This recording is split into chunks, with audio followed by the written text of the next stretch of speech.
Okay, folks, welcome to another Thursday. Welcome to Thursday Night Stock Charts Live. What we're going to be talking about tonight is the report out of Netflix and their earnings. How are the shares trading in the after hours? And we'll talk about the quality of the earnings, and we'll talk about the overall market. What's the fear and greed sentiment indicator telling us? What are the market participants telling us about the potential for a rate cut in 2024? And for that matter, we're going to be talking about a rate hike. Nobody else is talking about this. We are. So let's get to it.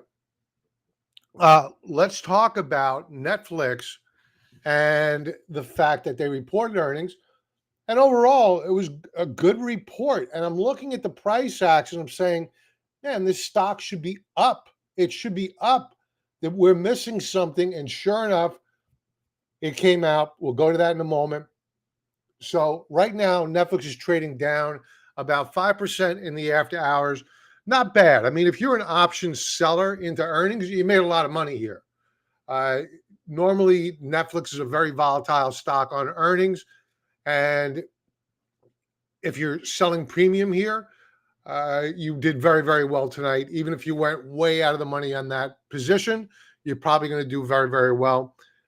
When it comes down to the anticipated market maker move, they had expected a move of around $51, usually at a minimum, especially with a stock like Netflix, you double that just to give yourself a hedge. And sometimes that's not enough.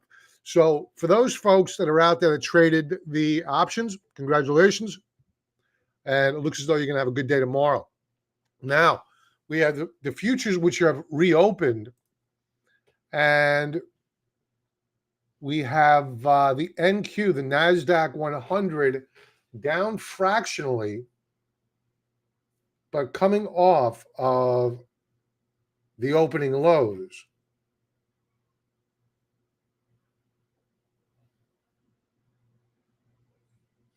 Ten-year yield is at 4.646%. The VIX is breaking out of a 30-minute chart. So it looks as though NASDAQ, they may take the NASDAQ positive in a moment.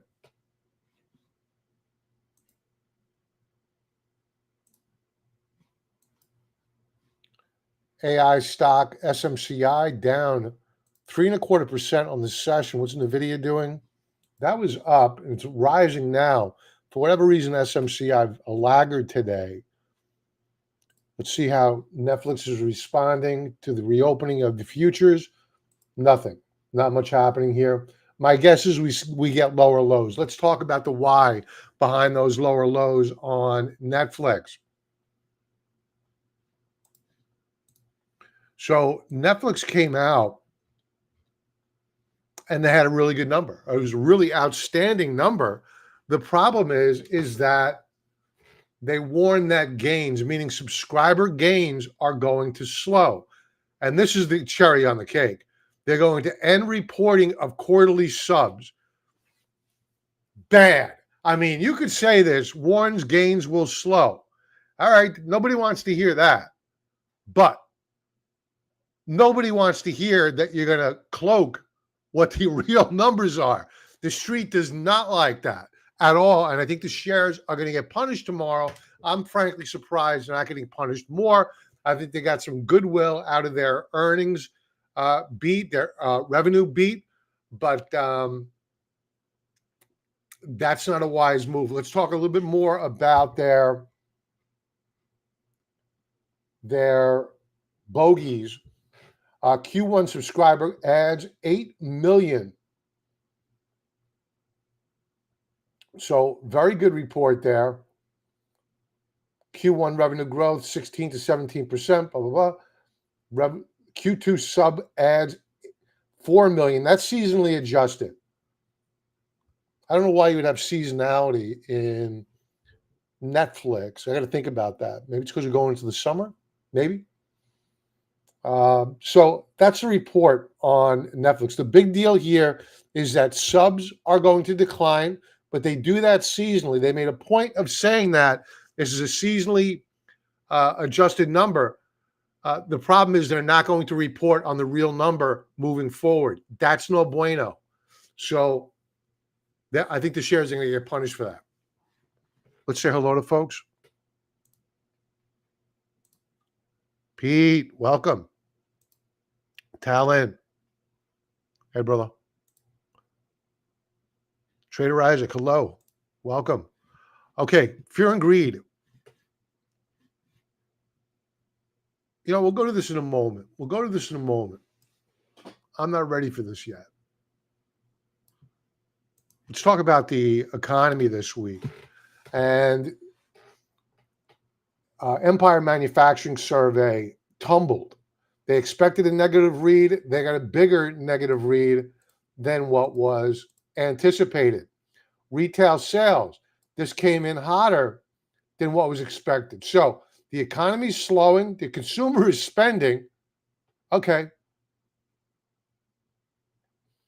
Housing starts, that missed. Building permits, forward-looking indicator, that missed. Industrial production came in as expected. Capacity utilization, pretty much as expected. Jay Powell came out, blah, blah, blah. Not much to talk about there. If anything, he was hawkish. Now, that was my takeaway. I listened to it. He sounded hawkish to me. Today, initial jobless claims, not bad. The problem here,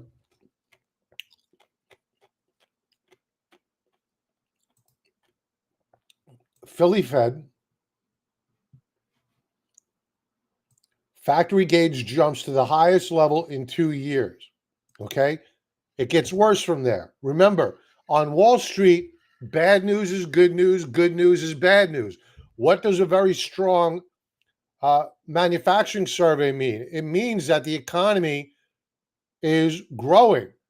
And the Federal Reserve is not going to cut rates into a growing economy, not an expanding economy at this rate. Look at this. They expected a read of 2.5. They got 15.5.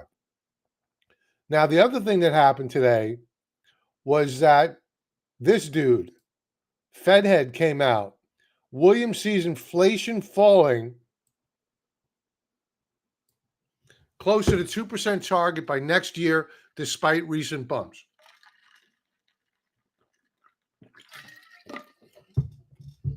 Next year, not this year, next year. What has Jay Powell been saying? I'm committed to a 2% target before cutting rates. Well, we're nowhere near that. But the market is priced for that. That's the problem. And then you take a look at the Federal Reserve's balance sheet. This is as of yesterday afternoon, reported every Thursday. Their balance sheet continues to decline. This is like a stealth tightening. So you're seeing yields move up higher. The Chinese are dumping our bonds. The Federal Reserve is dumping bonds onto the market, driving yields up higher. And then you take a look at the Fed Watch tool. Now, I spotted this on Wednesday. I was in the car driving, listening to Bloomberg, and one of the talking heads on Bloomberg says our next guest is going to talk to us about a possible rate hike in 2024. And I said, wow, isn't that odd? Nothing to trade off of, but a little bit of a tidbit of information or a narrative that's prepared to get spun and just to prep the decks of the street. So you take that information and you file it away. And you don't forget about it, but you look for validation that that's the media beginning to, prep the markets, prep the investment community for a possible rate hike. So keeping with the fact that we want to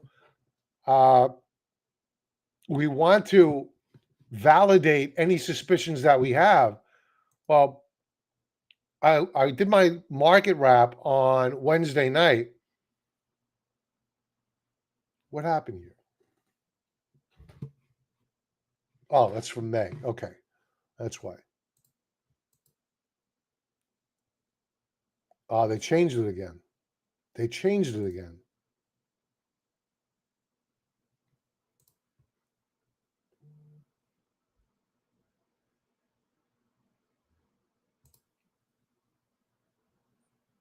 Okay, so I'm going to show you something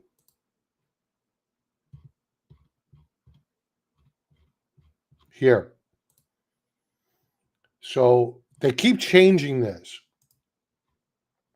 And before I went live, it was showing that we had a potential for a rate hike going all the way out till December. That began to show on Wednesday afternoon. Then when I did market wrap that night, it was gone. Next morning or next afternoon, it was back. I did this print screen. I threw it just to save it because I was worried it would be gone again. And sure enough, it reappeared again today. Yet now it's gone once again, the probability of a rate hike this year. So I have the evidence there. I'm not sure if there's something wrong with the Fed Watch tool or there's some shenanigans afoot here, but I just did a refresh. Let's see. No. But the one thing is for sure, the probability of an ease going out to July, this was a foregone conclusion a week ago, is no longer. No, there's not going to be a rate cut in July. September is now only 64%. November down in the 70s. That's where July was 2 weeks ago. Even a week ago, it was in the 70s.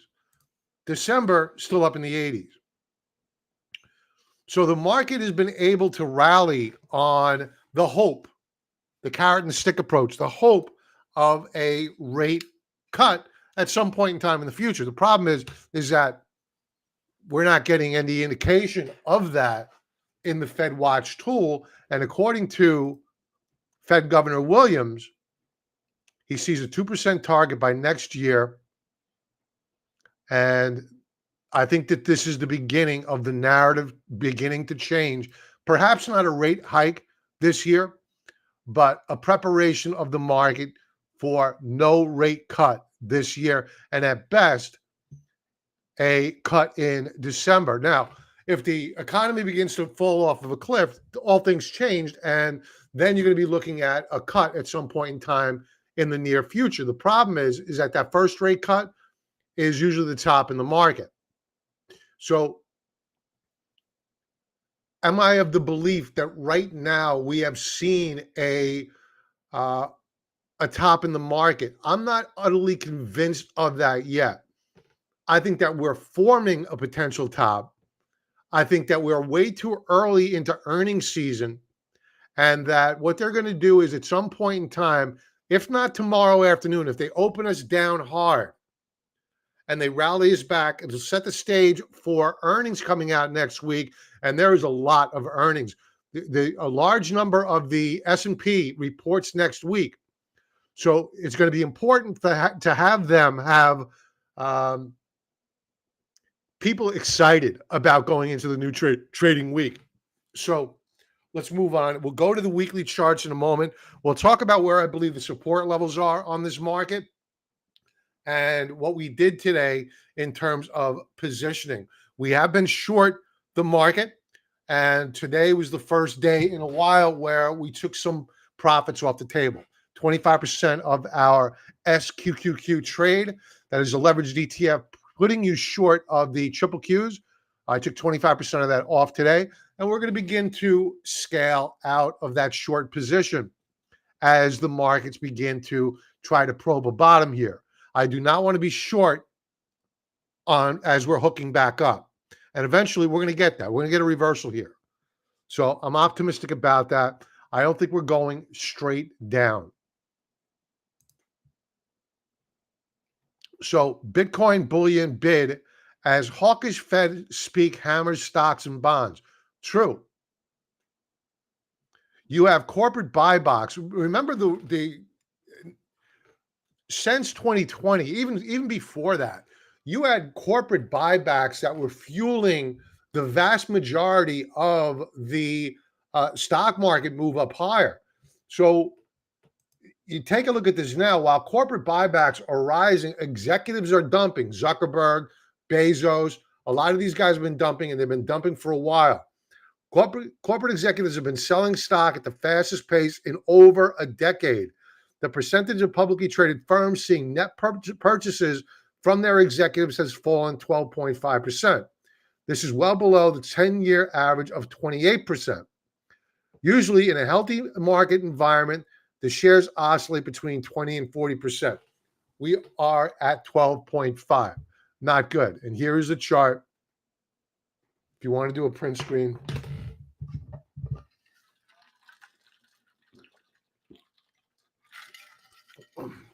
And what makes this most interesting is that you had two major stock markets. As a matter of fact, three major stock market sell-offs. You had the taper tantrum of 2018. We are below that point. You had the COVID sell-off. We are well below that point. And you also had the 2022 bear market. We're below that point, and we're going lower. So in terms of corporate optimism about the future of their companies, it ain't great. They're not showing a vote of confidence in their own companies. Now, taking a look at bar chart posted on X, the CTAs, if you're not familiar with the CTAs, basically institutional money. And what they're doing is they're loaded up on equities, and now they are dumping. CTAs will dump billions of dollars worth of stocks over the next week. They report all this stuff. Every single scenario warns Goldman Sachs. So you have these institutions, they're loaded up with equities. So these are the programs, these are the computers, and they're indiscriminate. They're quants. So as soon as you have, let's just say it like this: flat tape, nothing happening. They're gonna sell 7.5 billion in equities. Up tape, they're gonna sell strength, 2.7 billion to sell. Down tape, they are gonna dump a lot of stock, 14.4 billion left to sell. Now, this is important to remember, because what we're doing right now is that we are trying to probe a bottom in the equity market. But you need to get some of these guys out of the way. And we need a bit of capitulation here. So while I took some position off the table, some short position off the table, we're still short the market because we have not seen a bottom yet. Stick around. We're going to talk about support levels in a moment.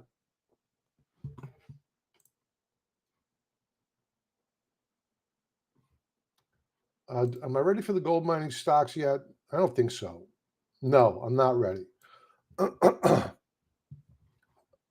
Other big sellers that are out there are pension funds. Pension funds are pulling hundreds of billions of dollars from stocks. Pension funds are now withdrawing billions of dollars from stock market and instead allocating to bonds, of all things, bonds and private markets. CalPERS, that's the California Pension Fund.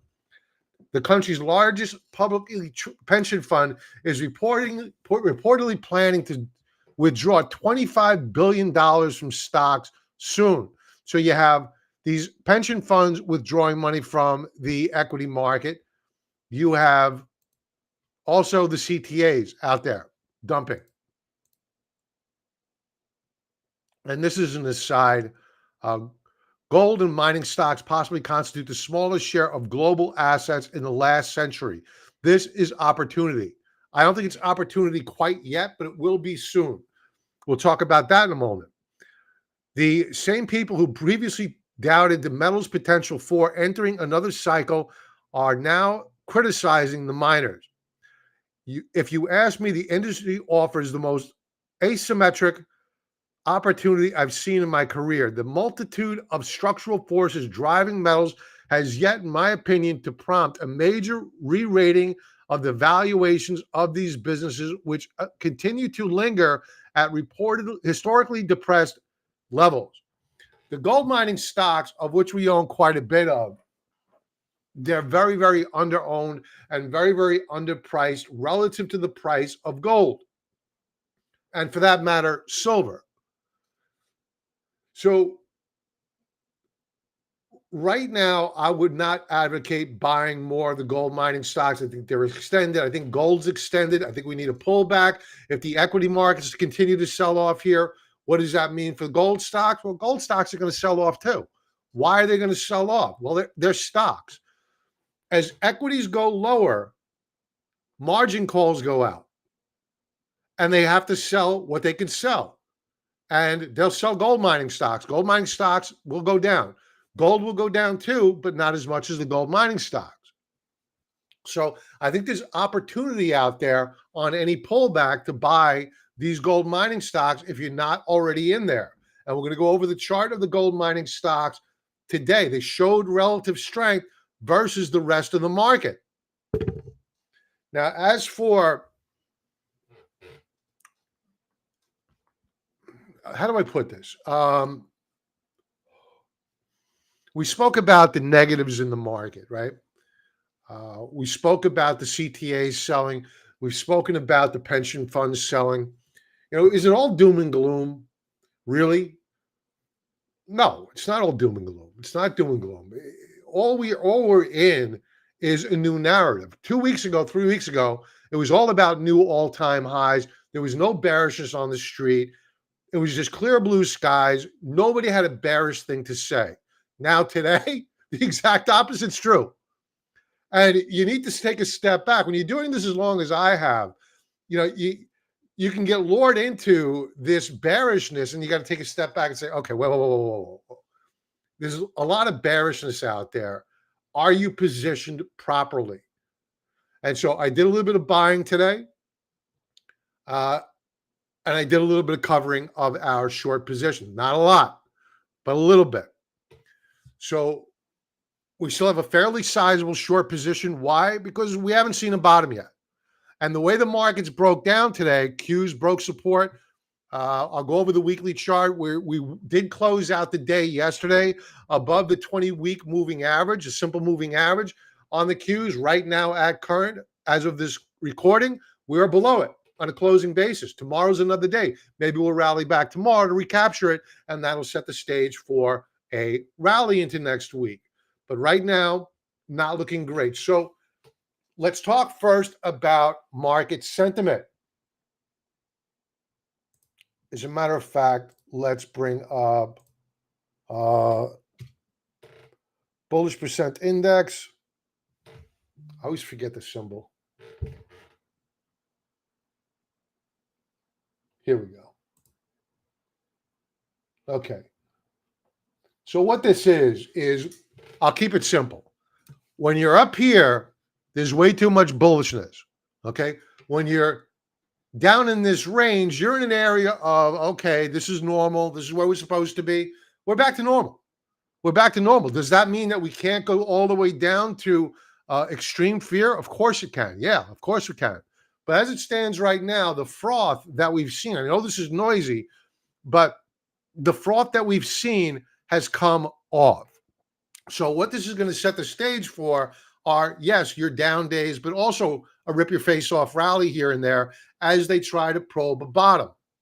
And when you take a look at, as much as I can't stand CNN, this happens to be a pretty good tool that they put out there. So it was only 2 weeks ago, we were here. We were here. Perhaps not extreme greed, but greedy as hell. Now we're in fearful stage. So let's go to the weekly charts and talk about the threats to the market. We've already started on that. The number one threat, which is not on the charts, is the potential for a Fed hike at some point in time next year. Or this year, they do nothing. So let's take a look at the weekly charts. And let me take some water first, and we'll go through these. And I want to do a little bit of a deeper dive than what we normally do. I want to go into how we closed out the day today on these names to get a vibe for how might we open tomorrow. The past couple of trading days have been clearly indicative of how we might open up the next day. Case in point, I'll pause here. I'll show you when I get to the chart of the S&P 500 and the chart of the triple Qs. So stick around. First chart up here, Bitcoin. Not much down on the week. Not much to talk about here. Trading as a risk asset. So I think what we need to remember about Bitcoin is that Bitcoin is not trading as a risk off asset. It's trading as a risk asset. So it has yet to prove at this point in time that it is a safe haven play. We're down on the week, whereas gold, which is clearly a store of value, and I'm not hating on Bitcoin. I used to own it. Gold is up. That's a big variance. Bitcoin down over 3.25%, where you have gold up 1.57%. That's a big gap. That's a huge gap. So clearly, the store of value du jour is gold. And you want to take a look at silver? We can take a look at silver. That's up a percentage point, clearly outperforming Bitcoin.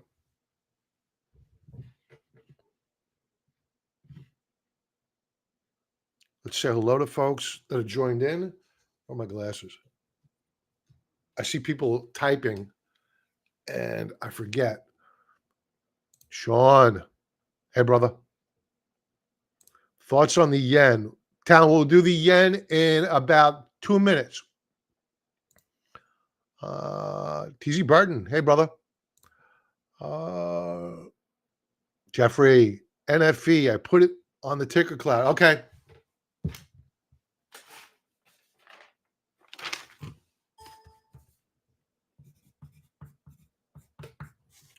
I wrote it down. TZ, isn't corporate buyback a sign of companies trying to prop up stock prices? Not necessarily. No, no, they have the inside information. You can have a company that comes out and announces a share buyback, and that could be manipulation because they're not obligated to make that purchase. But if you have a company out there committing capital to buying back their stock, I would say that's more so a vote of confidence of the in the stock. So no, I would be more worried about the company that announces a buyback yet doesn't deliver on that. That's goosing the share price. So, and a lot of times you'll see a company come out on earnings, and they'll announce earnings first, then they'll say we're going to do a share buyback, and then a couple of minutes later, you got the forward-looking guidance, and all they've done is prep the decks for that forward-looking guidance announcement because people get all excited. Earnings look good here, yay! They lift the share price up.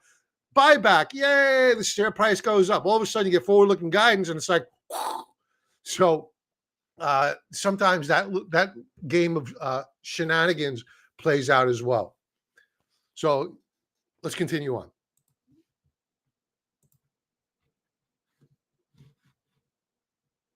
Okay, moving on to the bond market. I know a lot of people out there, newbies out there, you're saying, just tell me the next hot stock. No, relax.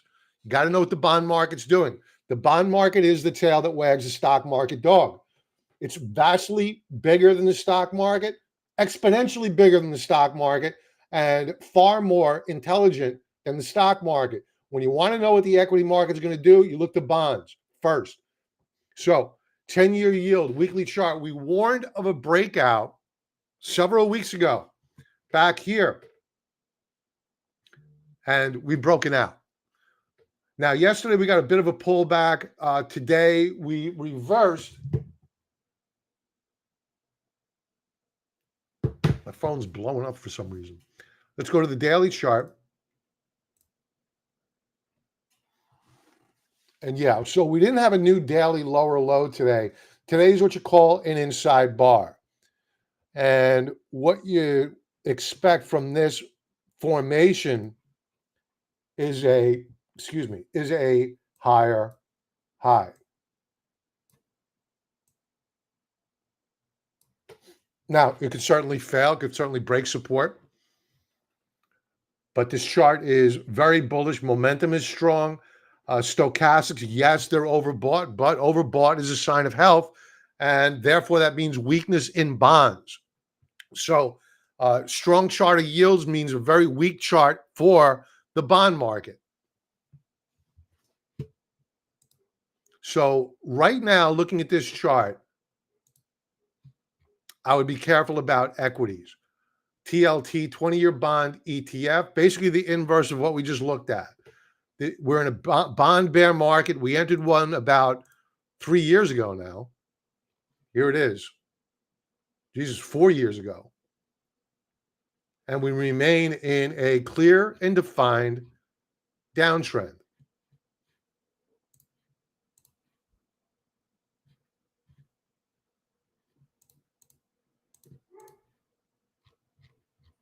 Let's take our crayon out, memorialize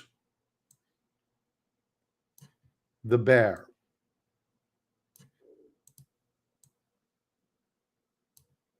Now, one thing that we'll be watching here on the TLT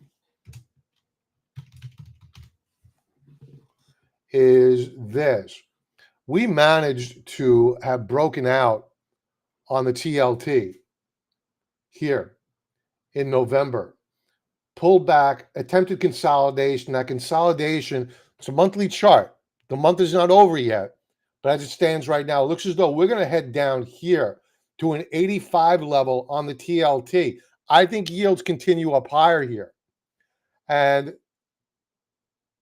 that is not going to bode well for the equity market. Now, might we have some backing and filling here? Might we get a rally in equities first and a rally in bonds for a couple of days? Sure. But I am more bearish on bonds, and I wish I didn't have to be.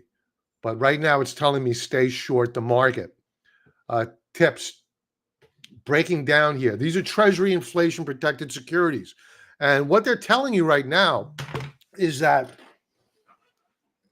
traders who were worried about inflation are not as worried as what they were.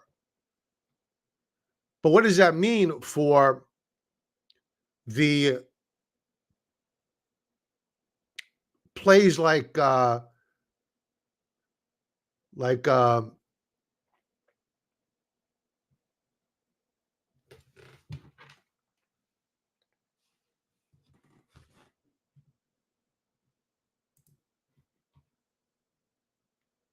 stocks?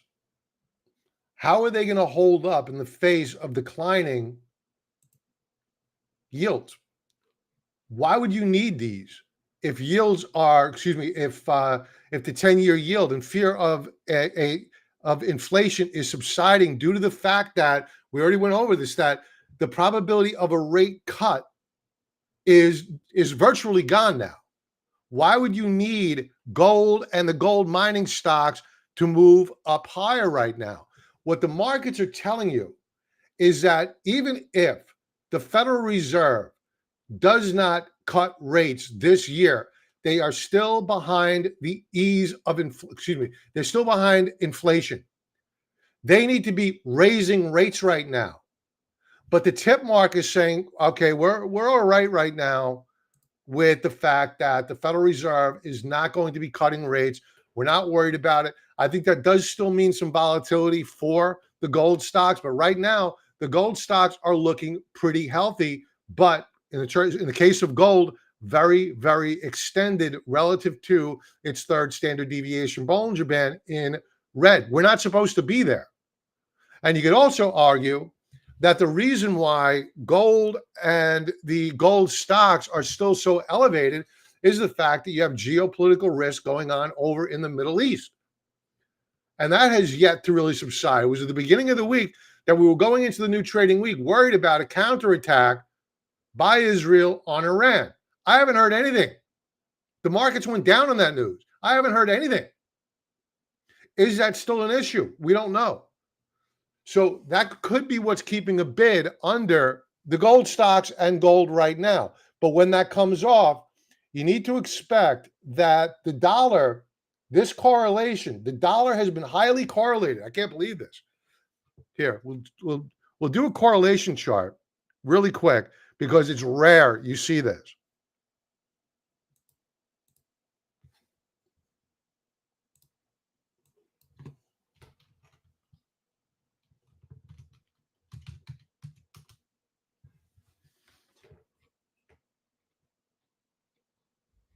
So we'll make gold above, and we'll make it gold, appropriately gold.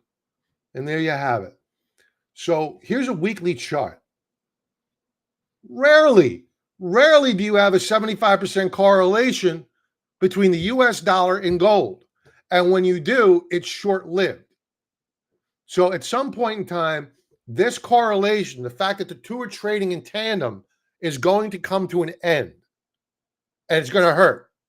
So if the dollar breaks, then gold will keep its bid. It probably corrects, take off some of the froth. They just passed $95 billion in more spending, not for here, but to go overseas. So the uniparty is alive and well. They are making sure that they kill the dollar and that the price of gold is going to do just fine in the coming weeks, months, and years. But right now, the geopolitical risk is keeping a bid under the US dollar. Let's see how it closed out the day today. Good day. This wants to go up. The euro. Doji star formation on the week. One trading day left to go. We'll see what happens there. Talon wanted the yen. Yen is very, very weak. Very, very weak. I mean, the Japanese are getting bombarded with inflation. It's a war of inflation over there, and it's getting a lot worse. So they did a rate hike, their first one in like 20 years. About 2 weeks ago, probably 3 weeks ago now. And what was the reaction to the yen? You would think the yen would go up. No. The yen is crashing. Why is it crashing? What is the yen telling the world? It's telling the world that the inflation in Japan is so bad that the Bank of Japan is way behind the curve. They need to be a lot more aggressive in cutting rates. And that's another problem with the U.S. equity markets. You have a lot of borrowed, they have zero interest rates over in Japan. So if you have zero interest rates over in Japan, where are they putting that money that they borrow? They're putting it in the United States stock market. And now with yields going up higher, they need to repatriate some of that money because they can't borrow as cheap anymore. They got to pay back that debt. And that money comes out of our equity markets, impacting this stock market. So there's a knock-on effect, and it's not good for the United States. Let's go to the daily chart. Daily chart looking weak here. I think we go lower. I think that the markets right now are screaming for the Japanese, the Bank of Japan, to aggressively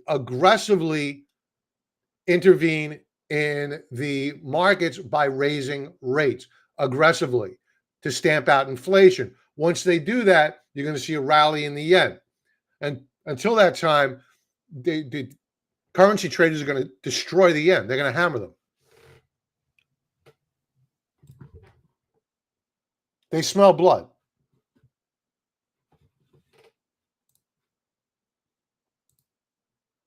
Volatility on the week. Now, the weekly chart, it's a breakout week, but, you know, not horrible. Not horrible. It's an up week, not necessarily a breakout week. I shouldn't say that. The chart that bothers me is this one, not so much the weekly chart. But the daily chart. Daily chart, please pop up. Please pop up. Let's try that again. There we go. Daily chart. So here's my concern with this chart here is that what's happening is that we're recoiling. It looks as though that this is a bull flag setup, a continuation breakout pattern. So I worry about tomorrow and us seeing a spike up higher in the VIX. Therefore, the S&P 500 in all probability is pulling back, just as we saw today. And today you saw a doji star formation. Yesterday, a doji star formation. That's a sign of indecision, a tug of war between bulls and bears. Hey, Jody, welcome. Let's see how we closed out the session.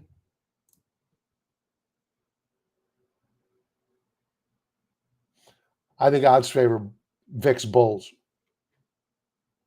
Looking at the Dow transports, you had JB Hunt come out yesterday, report earnings, hammered today. Dow transports down 3.5% on the week. We are not at support. We have another couple of percentage points to go before we bounce. Let's go to a daily chart. Bad day. We broke support yesterday. They attempted to recapture this morning. Failure. And now you have the 50-day moving average rapidly picking up speed, declining, and heading towards the 200-day moving average. Volume, distribution, very heavy. Daily chart. Excuse me, intraday chart. Let's do a 30-minute view.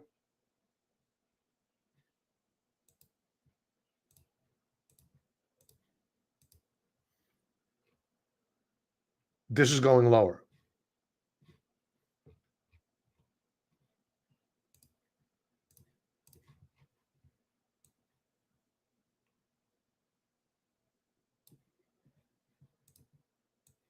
There's an argument to be made that perhaps we have some support here,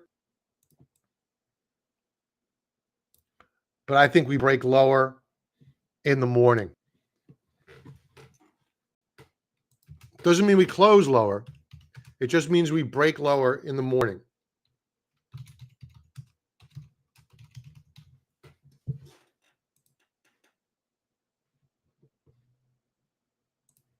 Dow Jones Industrial Average down in the week by about 0.5 percentage point. It feels more. Feels like more. Momentum going in the wrong direction. How's our volume? Volume is going to come in about average. Not horrible. Daily chart. And we closed up today. I didn't even realize that, to be honest with you. Very thin volume, though. But this is what this chart is telling you. You know, sometimes you can have an up day, but I always like to say all up days and all down days are not made equal. There's a quality to an up day. If you close at the highs of the day, especially if you were down earlier in the day and you close up on the day, that's a pretty up day. That's a bullish key reversal bar. This is not a bullish key reversal bar.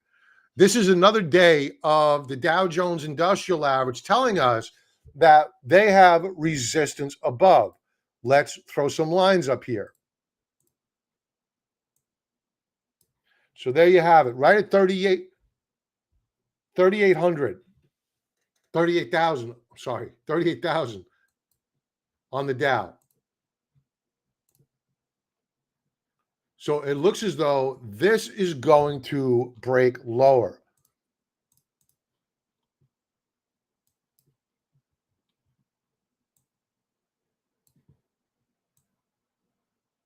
And there's your downtrend channel.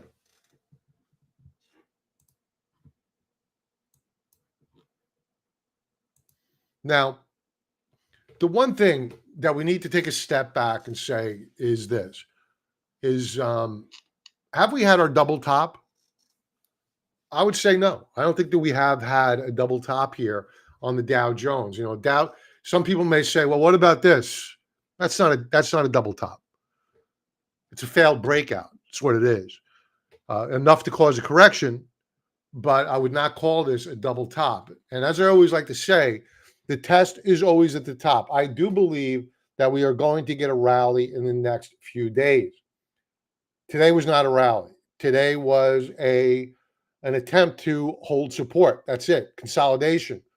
Do I think it holds? Probably not. Now, maybe they gap it up tomorrow, but I think that would just be the beginning of your double top. Basically, we break out, inch up higher, people get excited, and then all of a sudden we roll over and we put in a lower high, and then this support level, assuming that this is for conversation purposes, 37,600 is our current support level. Once we break down below that support level, that's a confirmation breakdown. That's our double top and a confirmation breakdown. We're not there yet. And that's the only reason why I'm willing to take some shorts off the table right now, because we haven't had a full-fledged double top yet. S&P 500, weekly view, down 2.22%. How did we know this was going to happen a couple of weeks ago? Simple. We broke support.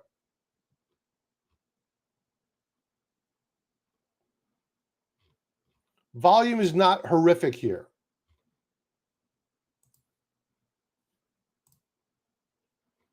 Now, on a daily chart, I think we pressed lower. Did they hold 500 today? No, they didn't. So I think they go lower tomorrow. I think that we could hit 495 tomorrow. And I think that support level is one that we could rally off of. Volume has been heavy. Let's go to the intraday close, 30-minute chart. We're going lower. Let's take a look at the futures and what they're doing. Netflix is providing no support.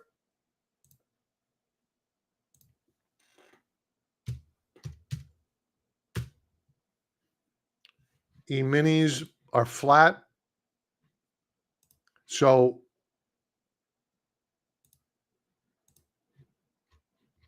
now we take our crayon out and we do what we did for the past couple of nights when I did market wrap.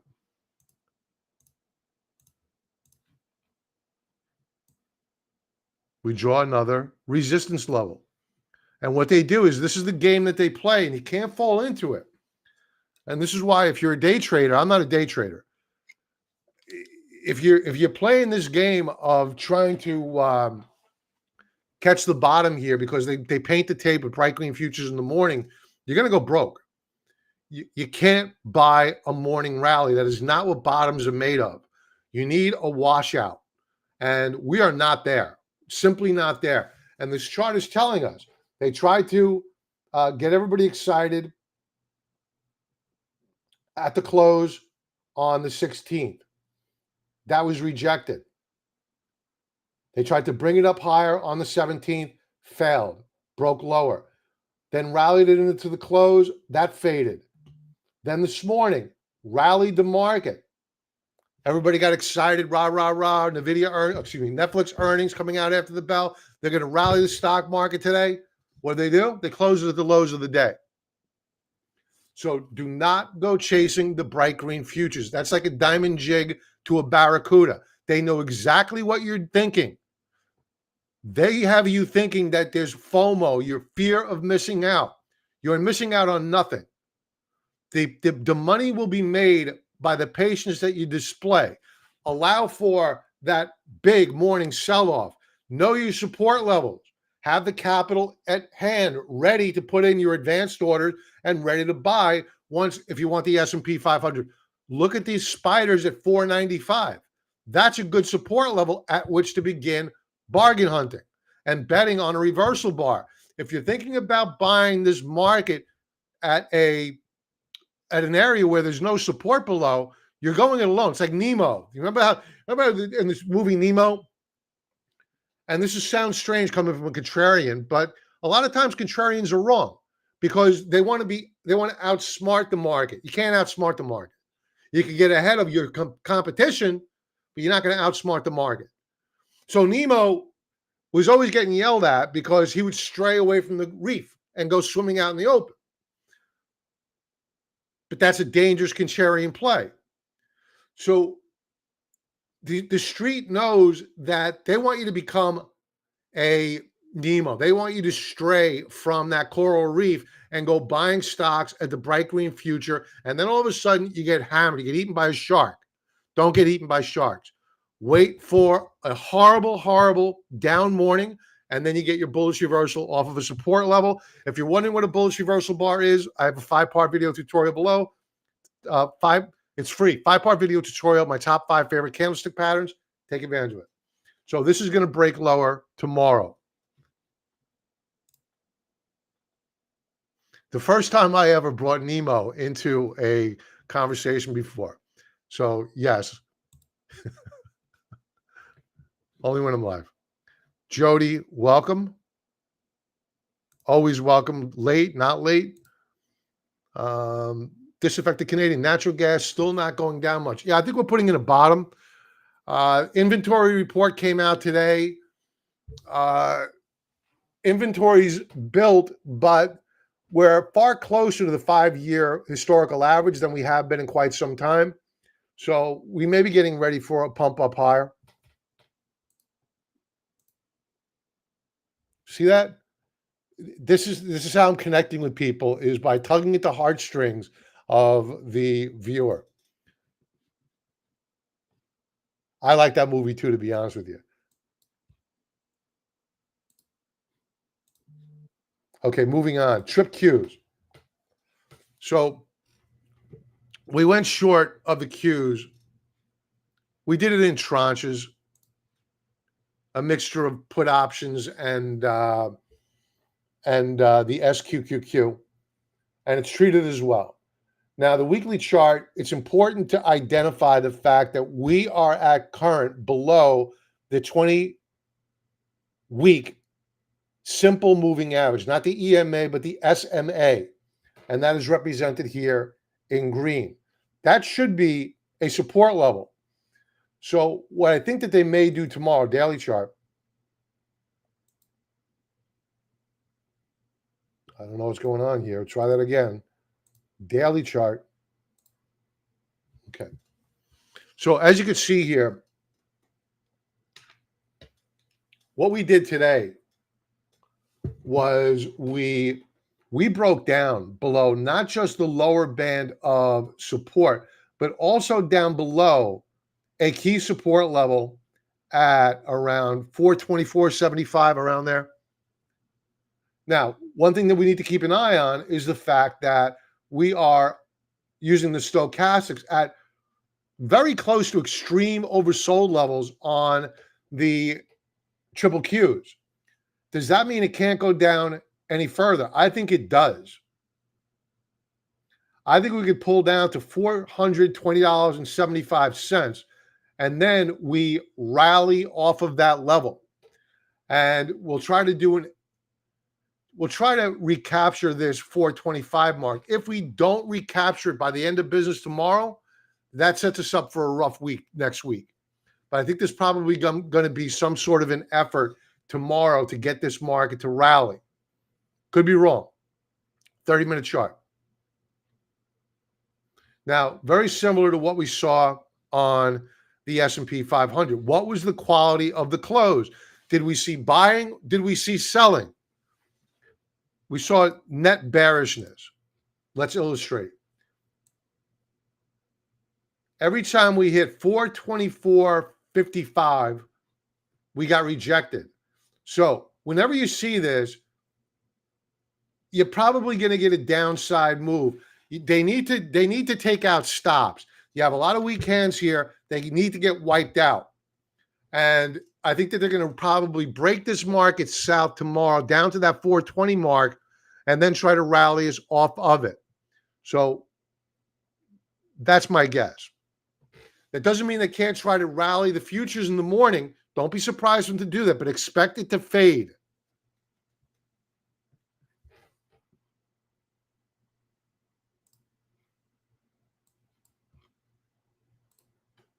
How much time do we have here? Only 5 minutes to go. let's just talk about the semis quick. And I have a couple of chart requests to get to. Semis on the week. This has been market leadership. They're down 5.5% on the week. But the volume is not that bad. So for all the talk of CTA selling, pension fund selling, I got to be honest with you, it's not reflected in the volume. If you had a tremendous amount of CTA selling, a tremendous amount of pension fund selling, you'd see much bigger volume bars than this. So I still think in the next couple of trading days, they're going to rally the market. All right, let's try to close this out. We'll do some chart requests, and we will call it a night.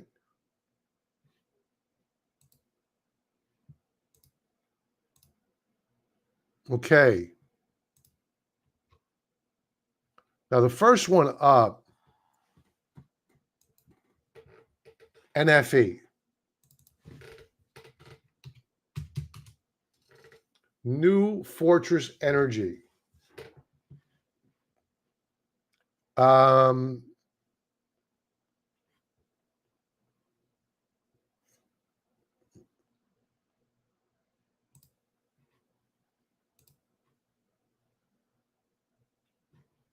got to see what sector this is. I know it's energy. I don't know whether it's a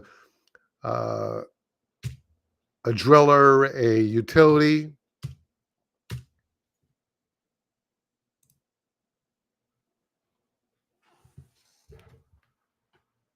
Oil and gas integrated. Okay. So it's not a utility. That's all I really care about.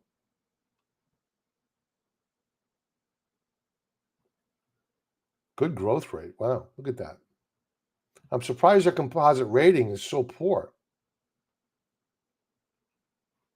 They report on the 8th of May.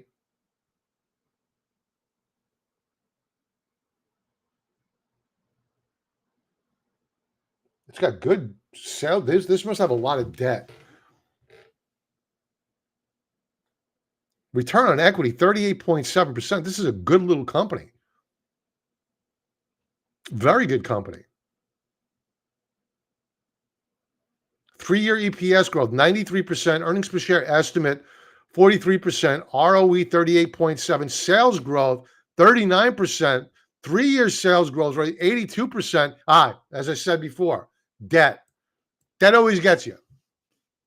Always gets you. That's why they don't have a green rating. Debt. Okay.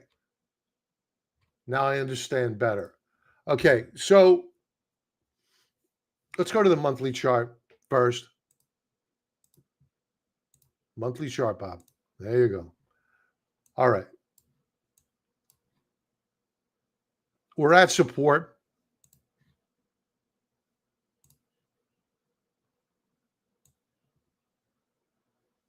We're at a volume shelf.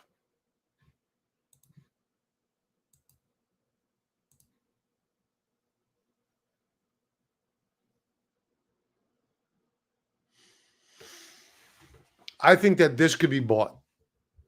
I wouldn't be aggressive here. I mean, you're at a very critical juncture. I mean, if this breaks down below the March lows, it's going to go a lot lower because technically speaking, it's a basket case if that happens. But right now, I'm trying to look at this sector that it's in and the fact that, yes, it's under pressure at current, but the demand for energy is supposed to double over the next 5 to 10 years due to AI, cloud computing, EVs, all that nonsense. They need more energy. And wind power is not going to cut it. So I think that longer term, these names have a bright green future, pun intended. So I would nibble here. Weekly view. Not loving the fact that we broke critical support, but we're holding another one.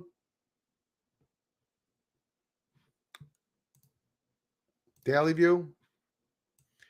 To buy this stock, you need to be a long-term player here and wanting to hold out for the long term, betting on uh, a recovery. As a trade, do I like it? A few weeks, nah, I wouldn't trade it.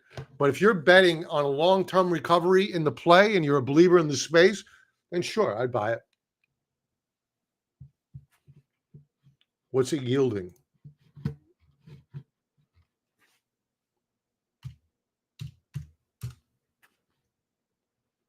Not much of a yield. For me, there's better fish out there to fry than this one here. Oh, it is a utility. It's a distribution. So I'm not sure why this says oil and gas integrated group. I guess that's a form of utility. So since this is a utility, I would have to say pass on it. And the reason for that, and that makes sense why they have so much debt. The reason for that is because if yields go up higher, the borrowing costs for utilities go up higher as well. Why? Utilities are capital intensive. They need to borrow money for maintenance, to expand their facilities. And if they have to compete with treasuries, which are rising in yield, what happens to the bottom line? Their borrowing costs go up. So I'm not a buyer here of this if it's a utility. I would stay away in a rising interest rate environment. Now, if it's an explorer, different story. And that makes sense. So my apologies for a little bit of confusion there. All right, I think that's it. No other requests? Folks, I want to thank you for being here. Have a profitable trading day. Don't forget to like, subscribe. You know the deal. And have an awesome weekend. And I will talk to you tomorrow. Take care. Be well.